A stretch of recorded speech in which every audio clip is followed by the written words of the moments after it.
pembelajaran kali ini. Hari ini kita akan melanjutkan belajar tema 7 peristiwa dalam kehidupan, subtema 3 peristiwa mengisi kemerdekaan, pembelajaran 1. Sebelum kita mulai belajar, marilah kita mengangkat kedua tangan kita seraya berdoa sesuai agama dan kepercayaan kita masing-masing. Berdoa dimulai. Bismillahirrahmanirrahim. Rabbi zidni ilman warzuqni fahman waj'alni minas sholihin. Amin. Kita duduk hening terlebih dahulu, perlahan-lahan pejamkan kedua mata kita. Ya Allah, ya Tuhan kami, terangilah hati dan pikiran kami, sehingga kami menjadi anak yang baik, jujur, pandai, berbudi pekerti yang luhur, berakhlak mulia, tidak menyakiti orang lain, sayang dan hormat kepada kedua orang tua, sayang dan hormat kepada guru kami, dan sayang kepada teman-teman kami. Terima kasih ya Allah, terimalah doa kami. Perlahan-lahan bukalah kedua mata kita, duduk hening selesai.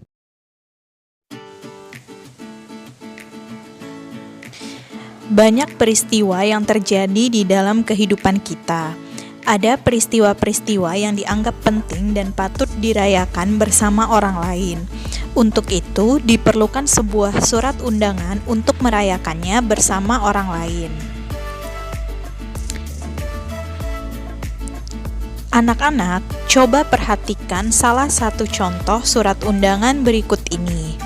Tahukah kalian apa itu surat undangan dan jenis-jenis surat undangan? Untuk mengetahuinya, mari kita lanjutkan pembelajaran kita.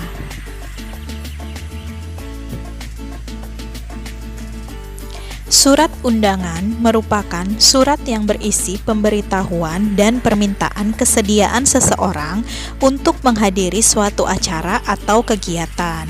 Kalimat yang digunakan dalam undangan haruslah efektif, yaitu singkat, padat, dan jelas. Tujuannya agar orang yang membacanya dapat segera mengerti isinya. Surat undangan dibedakan atas 3 jenis, yaitu undangan resmi, undangan setengah resmi, dan undangan tidak resmi. Undangan resmi adalah undangan yang mengatasnamakan sebuah instansi atau organisasi dan kedinasan. Biasanya digunakan untuk kepentingan kedinasan. Berikut ini contoh surat undangan resmi. Undangan setengah resmi adalah undangan yang mengatasnamakan perorangan yang ditujukan ke perorangan maupun instansi atau organisasi. Berikut ini contoh surat undangan setengah resmi.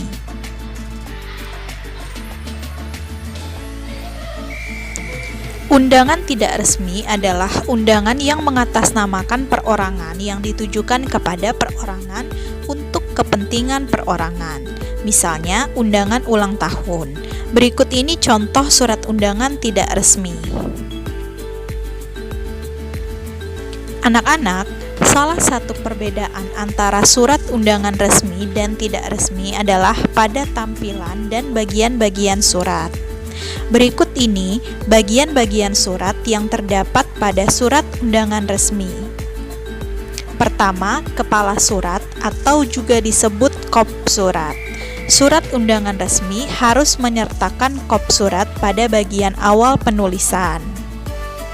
Kedua, tanggal pembuatan surat. Kemudian nomor, lampiran, dan perihal. Nama dan alamat tujuan, pembuka surat, isi surat, penutup surat, dan pembuat surat. Anak-anak, pada pembelajaran sebelumnya, kita telah belajar tentang perubahan wujud benda berupa penguapan, yaitu perubahan wujud dari cair menjadi gas. Pada pembelajaran kali ini, kita akan belajar tentang perubahan wujud benda berupa penyubliman. Anak-anak, Pernahkah kamu mengamati kapur barus yang diletakkan ibu di dalam lemari untuk melindungi pakaian dari ngengat? Kapur barus di lemari pakaianmu dalam beberapa hari akan mengecil dan menghilang dari lemari pakaianmu. Mengapa kapur barus itu seperti menghilang dari lemari? Anak-anak, kapur barus merupakan benda padat yang dalam waktu tertentu berubah wujud menjadi benda gas. Kapur barus tersebut mengalami penyubliman, yaitu peristiwa berubahnya wujud benda dari padat menjadi gas. Anak-anak, untuk menunjukkan proses penyubliman, kita dapat melakukan percobaan sebagai berikut. Berikut ini alat dan bahan yang dibutuhkan. 4 buah batu bata untuk membuat tungku sederhana, 1 buah lilin, 1 buah kaleng bekas susu, 5 butir kapur barus ukuran kecil, 1/5 bagian kaleng pasir kering, piring aluminium, dan es batu. Cara kerjanya adalah: pertama, tumpuk batu bata menjadi 2 tingkat untuk dijadikan tungku sederhana. Kedua, letakkan lilin di tengah tungku, lalu nyalakan lilin.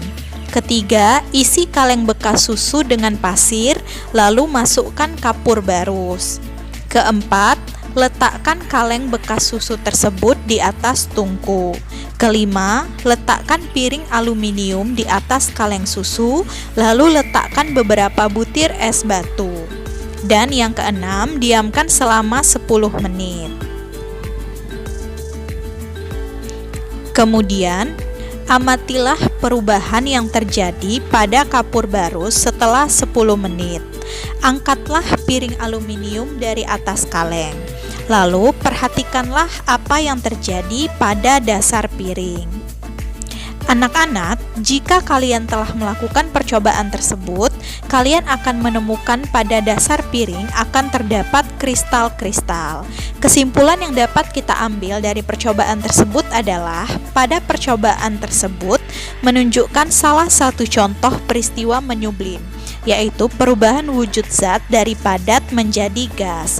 Kapur barus yang dipanaskan mengalami penyubliman, dan ketika gas menyentuh piring yang dingin, gas tersebut berubah menjadi kristal-kristal di dasar piring dan dinding kaleng. Anak-anak, pada pembelajaran sebelumnya kita telah belajar tentang pengakuan kedaulatan Indonesia.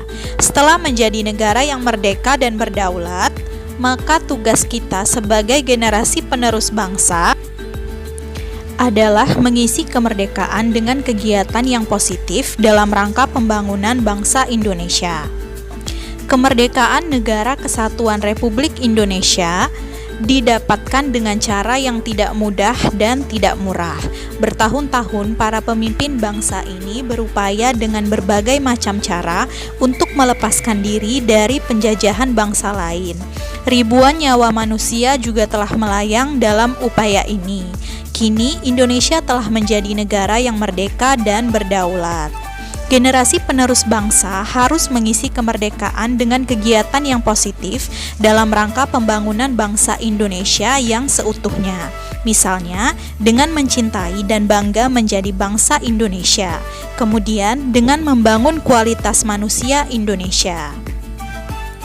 Hal ini dapat dilakukan dengan cara menuntut ilmu setinggi-tingginya dan berkarya untuk membangun bangsa Indonesia. Anak-anak, salah satu kegiatan mengisi kemerdekaan adalah melakukan pembangunan sarana dan prasarana di berbagai bidang.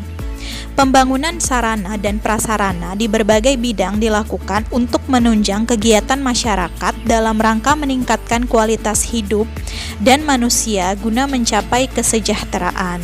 Contoh pembangunan sarana dan prasarana antara lain pembangunan jalan, pembangunan jembatan, pembangunan pasar, pembangunan sekolah, dan pembangunan tempat ibadah.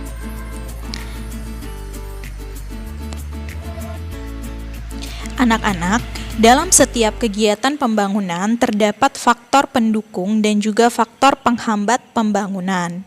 Faktor pendukung pembangunan nasional antara lain kemerdekaan dan kedaulatan bangsa, sumber daya manusia yang profesional di bidangnya, sumber daya alam yang melimpah, serta situasi keamanan dan politik nasional yang stabil.